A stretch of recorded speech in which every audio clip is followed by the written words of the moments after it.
They say the devil is in the details: a misplaced receipt, a whiff of unfamiliar perfume, a late-night phone call hung up too quickly. For me, the devil wasn't in the details. The devil was in the deep, contented purr of a 1968 Jaguar XKE, its British racing green paint gleaming under a sycamore tree 2 streets away from where it had absolutely no business being. That sound, the sound of my husband's pride and joy, was the first note in the funeral dirge of my 50-year marriage. My name is Martha Covington. At 72, I believed I had earned a life of comfortable predictability. My husband, Richard, and I had built a successful construction empire from the ground up. Covington and Son was our legacy, a testament to our partnership. Our son, David, a good and gentle man, was poised to take over. He had married a woman named Chloe, a polished, ambitious woman, a decade his junior, and they had given me the light of my life, my granddaughter, Lily. That Tuesday afternoon was unremarkable. I had baked a batch of my famous brown butter chocolate chip cookies, the kind Lily could smell from a block away. Richard was supposedly at his weekly bridge game at the Oakwood Country Club, a sacred ritual of scotch and cigars with men his own age. I decided on a whim to surprise Lily. A grandmother's prerogative, after all. As I turned onto Chloe and David's street, a leafy suburban paradise our money had bought, my foot eased off the accelerator. There it was, parked discreetly, but unmistakably, Richard's Jag. He loved that car more than he loved most people. He polished it with a diaper, for heaven's sake. He would never, ever park it on a public street unless he was trying to be unseen. A cold knot tightened in my stomach. Why would Richard be here? And why would he hide his car? David was at the main office, I knew for a fact, locked in a budget meeting that would last for hours. My mind raced, searching for a benign explanation. Maybe the car broke down. Unlikely. Richard's mechanic treated that engine like a holy relic. Maybe he was visiting a neighbor. Richard didn't have friends in this neighborhood. Curiosity, that venomous cat, got the better of me. I drove past their house, parked my own sensible sedan around the corner, and walked back, the warm tray of cookies in my hands suddenly feeling foolish and heavy. I approached the house from the side, through the manicured garden.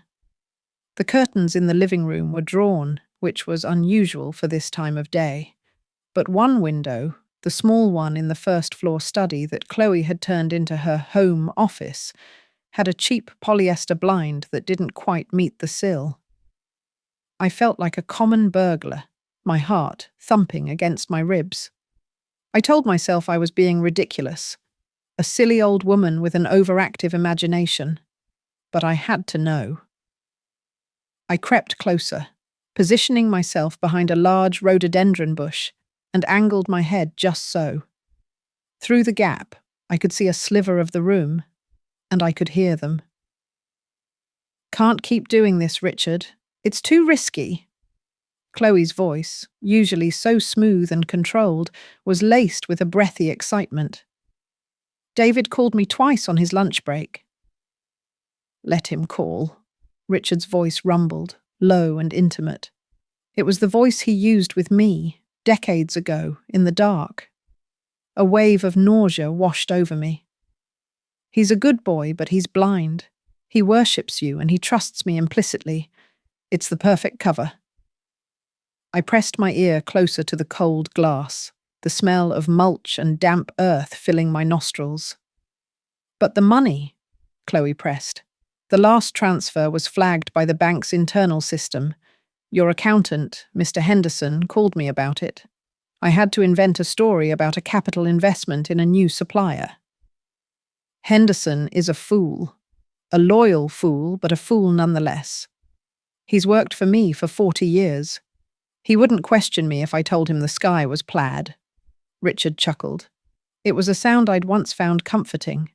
Now it sounded like gravel grinding against bone. "We just need to be patient. Another 6 months. We siphon off another 2 million into the Cayman account. By then, the creative accounting will look so convoluted, so messy, that it will point directly to David's mismanagement. When the company collapses under the audit, he'll be the fall guy. He'll be so buried in legal trouble he won't have time to question our consolidation. Consolidation. Is that what they were calling it? Chloe giggled, a sickeningly girlish sound. And what about Martha? She's not stupid. My breath caught in my throat. I held it, a painful pressure building in my chest. Richard sighed. Martha. Martha lives in a world that no longer exists, a world of loyalty and 50-year anniversaries. She signs anything I put in front of her because she trusts me. The prenup we signed in 1975 is ironclad in my favor.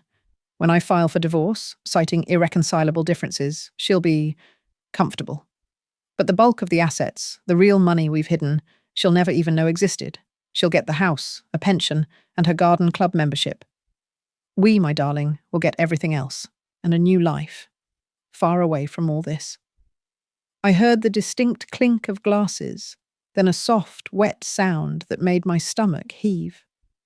I stumbled back from the window, my hand flying to my mouth to stifle a sob. The tray of cookies slipped from my grasp, shattering on the stone path with a sickening crash. Chocolate chips and broken porcelain scattered like the fragments of my life. I didn't wait to see if they'd heard. I ran. I scrambled back to my car, my lungs burning, my vision blurred with tears of a rage so pure and hot it felt like it could melt steel. It wasn't just the affair. That was a blade to the heart, to be sure. But the rest of it, the calculated destruction of our son, the theft of a lifetime of my own hard work, the casual, cruel dismissal of me as some doddering old fool, that was a declaration of war. By the time I got home, the tears were gone, replaced by an icy calm that frightened even me. I walked through the house we had built together, running my hand over the furniture we had chosen, the photos on the wall of a smiling, happy family. It was all a lie. A meticulously crafted, 50-year lie. When Richard came home that evening, smelling faintly of Chloe's jasmine perfume, which he tried to cover with the scent of cigar smoke, I was the perfect wife. I smiled. I asked him if he had won at bridge. I served him his pot roast, his favourite meal. He looked at me, sitting across the polished mahogany table, and saw exactly what he expected to see. His comfortable, predictable, slightly oblivious wife. He had no idea he was having his last supper with the woman he knew as Martha Covington. That woman had died that afternoon, in a garden, amidst the ruins of chocolate chip cookies. In her place, a stranger had been born, and she was going to burn his world to the ground. The first person I called was not a divorce lawyer. It was Arthur Abernathy. Arthur was our family's estate planner, a man whose office was panelled in dark wood and smelled of old books and integrity. He had known Richard and me since we were young and hungry, drafting the first documents for Covington Construction on his father's old mahogany desk. His loyalty, I gambled, was not to Richard, but to the Covington legacy, the one I had helped build. I met him the next day, not at his office, but in a quiet corner of the city's botanical garden conservatory. Amidst the humid air and the riotous colour of orchids, I told him everything. I spared no detail, my voice low and steady, betraying none of the seismic shock I still felt. I told him about the car, the window, the conversation, the money, the plot against David, the casual cruelty of their plans for me.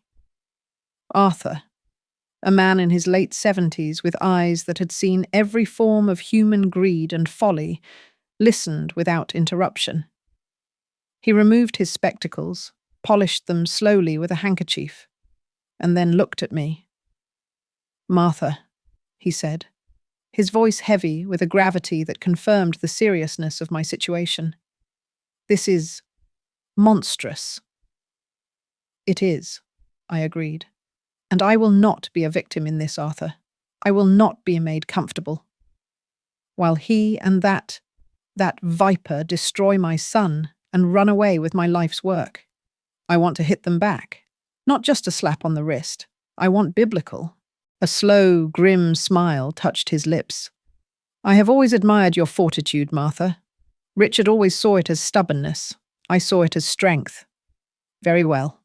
Biblical it is. But we must be smart. We must be patient. We must be invisible. The plan we hatched that day was complex, a multi-pronged assault on the life Richard had so carefully constructed. Arthur explained that Richard was right about one thing. The old prenup was a problem, and a direct legal challenge would be messy and public. Our strategy had to be surgical, silent, and devastating.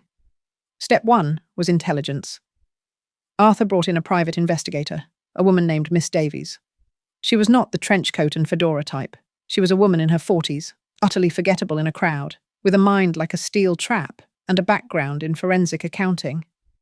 Her job was to provide irrefutable proof of the affair, and, more importantly, to trace the flow of every single dollar Richard and Chloe were siphoning from the company. Step 2 was my role, and it was the hardest. I had to become the greatest actress of my generation. I had to play the doting, trusting wife, more so than ever before. I had to lull Richard into a state of absolute complacency. His arrogance was his greatest weakness, and I was going to exploit it until it broke him. That evening, I initiated my performance. I put on a dress he'd always liked, opened a bottle of the expensive wine he saved for special occasions, and I told him I'd been thinking about our future. "Richard, darling," I said, looking into his eyes across the dinner table, searching for any flicker of the man I had married. I found none. "We've worked so hard for so long. Maybe it's time we really started to slow down. Maybe we should let David handle more of the day-to-day. You've earned a rest." His eyes lit up. The greedy fool. He saw his plan falling into his lap. "I was thinking the same thing, Marty," he said, using his old pet name for me, making my skin crawl. "In fact, Chloe was saying just the other day how David seems ready for more responsibility." "Oh, she's such a wonderful girl," I said, my smile feeling like a mask carved from ice. So bright and supportive of David, a real asset to the family. He preened, positively glowed with self-satisfaction. He thought I was paving the way for him. In reality, I was digging his grave. For the next 2 months, I lived a double life. By day, I was Martha Covington, garden club president, doting grandmother, and loving wife. I suggested Richard take up golf again. I encouraged his boys' nights. I even suggested he take Chloe to lunch occasionally to mentor her on the business, to help her support David. The sheer audacity of it made me feel giddy with a dark power. He and Chloe would meet for their trysts, thinking they were pulling the wool over my eyes, while Miss Davies was documenting every single one from a discreet van across the street, her long-lens camera capturing their kisses, their clandestine meetings in boutique hotels. Meanwhile, Miss Davies's financial investigation was bearing fruit. She was a genius. She uncovered the shell corporations, the falsified invoices for non-existent suppliers, Southern Cross Materials, Keystone Logistics, and the meticulously laundered transfers to an account in the Cayman Islands under the name Juno Holdings. Juno was Richard's mother's name, the sentimental, arrogant fool. But then, Miss Davies found something else, something we hadn't expected. A twist that turned my cold anger into a white-hot inferno. "There's a second outflow from the Juno account, Martha," she told me over a secure line Arthur had set up. "Smaller, regular payments, not to Richard. They're going to another account, this one in Zurich. It's under a man's name, a Julian Croft." "Who is he?" I asked. That's what's interesting, Miss Davies said. I've been tracking Chloe's movements when she's not with Richard. Twice a week, she visits a high-end coffee shop downtown. She meets a man there, a very handsome, very slick man in his late 30s. His name is Julian Croft. The pieces clicked into place with horrifying clarity. A cold dread, colder even than my initial discovery, washed over me. "Oh, Chloe," I whispered to the empty room. "You foolish, greedy girl." Richard wasn't Chloe's endgame. He was her bankroll. She was having an affair with my husband to steal my money, and she was simultaneously paying off her younger, more handsome lover, who was undoubtedly waiting in the wings for her to cash out. She was playing Richard just as much as he was playing me. The sheer Russian doll of betrayal was almost operatic. This new information changed the calculus. My revenge could now be a masterpiece of psychological warfare. I didn't just want to take back what was mine. I wanted them to tear each other apart. With Arthur's guidance, I began the next phase. Over the years, as a matter of convenience, Richard had given me a durable power of attorney and made me a signatory on almost all our personal accounts and trusts. He saw it as a formality, a rubber stamp for his decisions. He never imagined I would actually use it independently. Working with Arthur and a team of financial experts, I began to move our legitimate assets, our clean money. Meticulously, quietly, I transferred millions from our joint brokerage accounts into a series of newly created trusts in my name, and more importantly, in David's and Lily's names. These trusts were ironclad, untouchable. I was building an ark, saving the true Covington legacy while leaving Richard with the husk of a company he was actively trying to sink.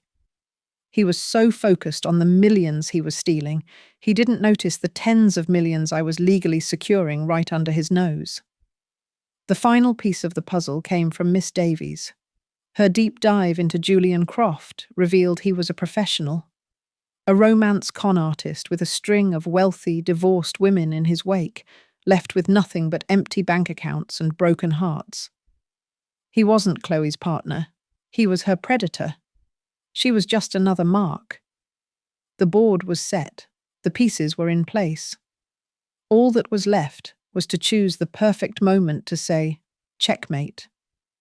I chose the annual family dinner celebrating the founding of Covington and Son. It was always held at our home, a tradition stretching back 30 years. It was the perfect stage, a place filled with memories Richard was so willing to desecrate. The day arrived.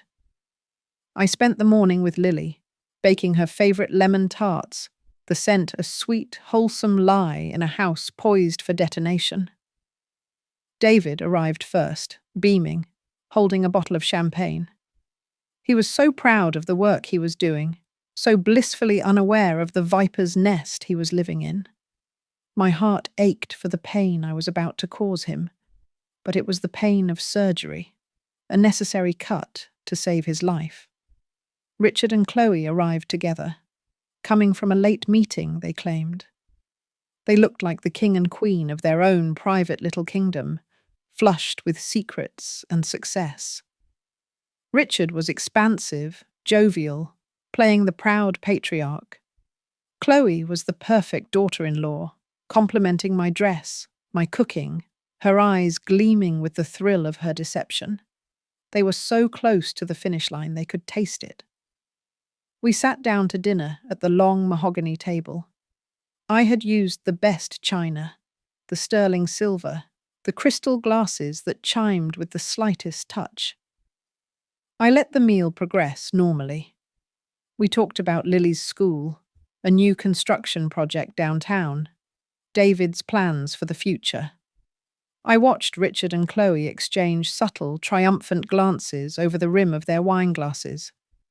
They thought this dinner was a farewell to the old guard, a celebration of their impending victory. When the dessert plates were cleared and the coffee was served, I clinked my spoon gently against my cup. The small sound cut through the air, and all eyes turned to me. "Before we have coffee," I began, my voice calm and even, a placid lake over a churning abyss. I have a small family announcement to make. David smiled, expecting perhaps a toast or a sentimental story. Richard leaned back in his chair, a smug look on his face. Chloe adopted an expression of polite interest. "Richard, darling," I said, looking directly at my husband, "you've been working so hard lately.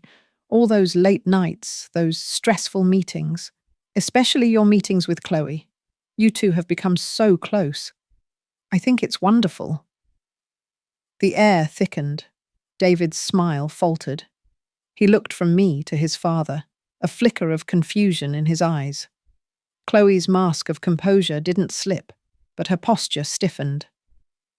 "So," I continued, my voice as sweet as poison, "I thought you should have a bit of a celebration before your big trip to the Bahamas next week." Richard's face went slack. The trip was a secret, their victory lap. He and Chloe were meant to leave in 3 days. "Martha, how did you—" "Oh, I have my ways," I said breezily. I reached beside my chair and lifted a large, elegant manila envelope, placing it on the table. "I even got you a little trip memento." I opened the clasp and slid out the contents. Not documents, photographs. 8 by 10, glossy colour photographs.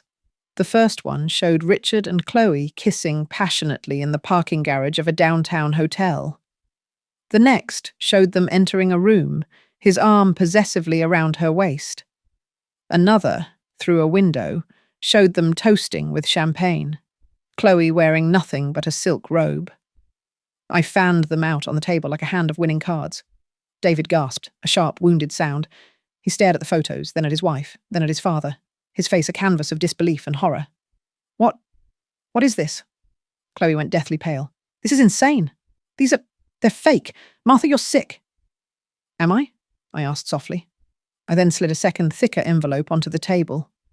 "Perhaps you'd find these more convincing." This one contained bank statements, printouts of wire transfers, deeds to shell corporations, and at the very top, a detailed summary of the Juno Holdings account in the Cayman Islands, showing a balance of just over $2.5 million. Richard looked at the papers, and the blood drained from his face. The bluster, the arrogance, it all evaporated, leaving behind a shrunken, frightened old man. He knew in that instant that he was utterly and completely ruined. $2.5 million, I said, my voice cutting through the silence. "The money you stole from your own company, the company I helped you build from nothing, the money you were going to use to frame your own son." David shot to his feet, knocking his chair over with a crash. "Frame me? Dad, what is she talking about?" He looked at the statements, his face contorting in agony as the truth dawned on him. "Southern Cross Materials, Keystone Logistics. These are my suppliers. I signed off on these invoices." His voice broke. "Oh God, you are setting me up." Richard could only stammer, "Martha, David, it's a misunderstanding." But I wasn't finished. My final act was for Chloe. I turned my gaze to her. She was trembling, her eyes darting between the photos and the financial records, her mind clearly racing for an escape route. "And you, Chloe," I said, my voice devoid of all emotion. "You must think you're so clever. Playing the grieving wife-to-be, the supportive partner. You played Richard like a fiddle. But who's been playing you?" I produced a third, final envelope. "I was so curious where your share of the money was going. Richard, I don't think you know about this part. It seems your darling Chloe has another confidant, a man named Julian Croft." At the mention of the name, every last trace of colour drained from Chloe's face. She looked like a ghost. "He's very charming, isn't he?" I went on, laying out photos of Chloe and Julian at their coffee shop meetings.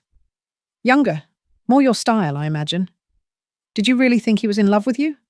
Did you think you two were going to ride off into the sunset with my husband's money?"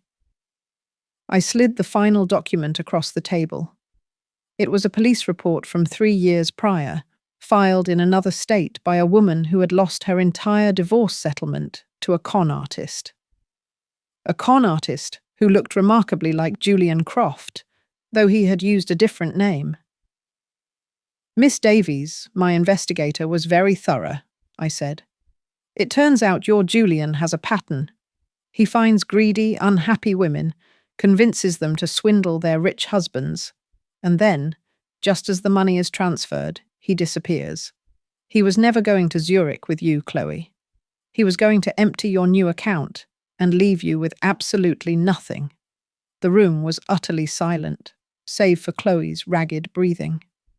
She stared at the police report, at the face of the man she had trusted, and a low, guttural moan escaped her lips. She had been betrayed by her own betrayal. The predator had become the prey. I stood up, my performance complete. I looked at the three shattered people before me. My son, the innocent victim, his heart broken in two. My husband, the thief, his empire of lies crumbled to dust. And his mistress, the co-conspirator, now revealed to be nothing more than a fool and a mark. David, tears streaming down his face, looked at Chloe with a terrifying, dead calm. Get your things, get out of my house, and you will never see Lily again. I will spend every last penny to make sure of it. He then turned to Richard, his voice filled with a lifetime of broken trust. And you are no longer my father. He walked out of the room without a backward glance.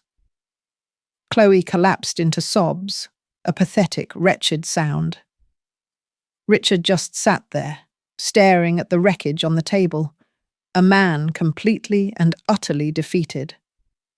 I walked over to him, stood behind his chair, and leaned down, my lips close to his ear. You were right about one thing, Richard, I whispered, my voice a silken threat. I do live in a world that no longer exists, but in my world, we have a name for what I'm about to do to you. It's called justice. Karma isn't some mystical force in the universe. It's a ledger. Every debt eventually is called in. For Richard and Chloe, the collection was brutal and swift. The day after the dinner party, Arthur Abernathy and a team of lawyers descended upon Covington and Son.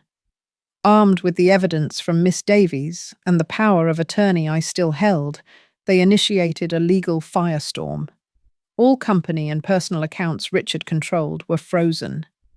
An emergency board meeting was called, and with my majority stake, something Richard had forgotten I held in the chaos of his greed, he was removed as CEO and chairman, effective immediately.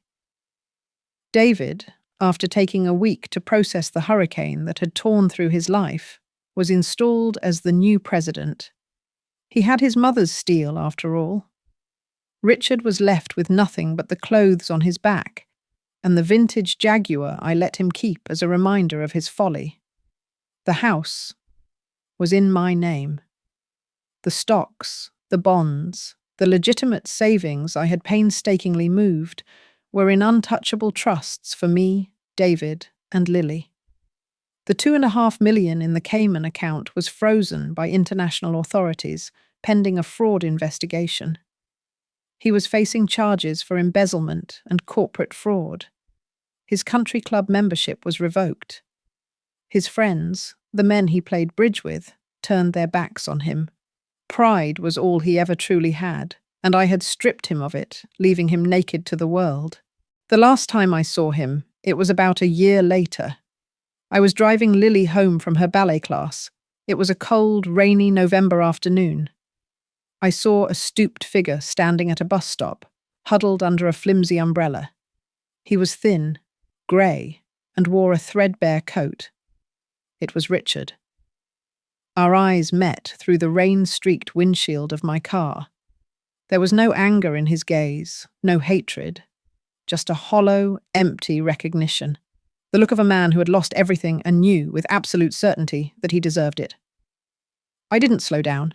Chloe's fate was, in many ways, more pitiable. David filed for divorce, and with the evidence of her adultery and conspiracy, easily won sole custody of Lily. Chloe was left with nothing. Julian Croft, as predicted, had vanished the moment the accounts were frozen, a ghost in the wind. She tried to get a job, but her reputation was in tatters. The society circles she so desperately wanted to be a part of now shunned her. She had to sell her designer clothes and handbags just to afford the rent on a tiny walk-up apartment on the bad side of town. I received a letter from her once. 6 pages of frantic, self-serving apologies, begging for my forgiveness, begging me to let her see Lily. I read the first paragraph, then I fed it to the flames in my fireplace, watching the ashes of her pleas float up the chimney and disappear into the night. And me? I found a strange, quiet peace. The pain of Richard's betrayal never fully disappeared. It lives on as a scar, a reminder of my own naivete, but it no longer defines me. My life is now filled with the things that truly matter. I helped David run the company, my old business acumen proving to be as sharp as ever. We rebranded it Covington and Family, a small change that meant the world. My greatest joy, however, is Lily. I am her constant, her safe harbour in the confusing aftermath of her parents' split. We bake cookies in a new, unbroken tray. We work in the garden. I am teaching her the names of all the flowers. I am teaching her about strength, about resilience, about the importance of being able to stand on your own 2 feet. Sometimes, when I'm sitting on the porch watching her play in the yard, the late afternoon sun casting long shadows, I think back to that moment, standing by that window, hearing those voices that shattered my world. I used to think the devil was in the purr of that Jaguar engine, but I was wrong. The devil was in the choices they made, the greed they nurtured in their hearts. What they failed to understand is that a woman who has spent her life nurturing things, a business, a family, a garden, also knows how to prune, how to cut away the disease to save the root. And when necessary, she knows how to pull the weeds out, right down to the last, bitter inch. They thought they were culling a weak and aging plant. They never realized they were messing with the gardener.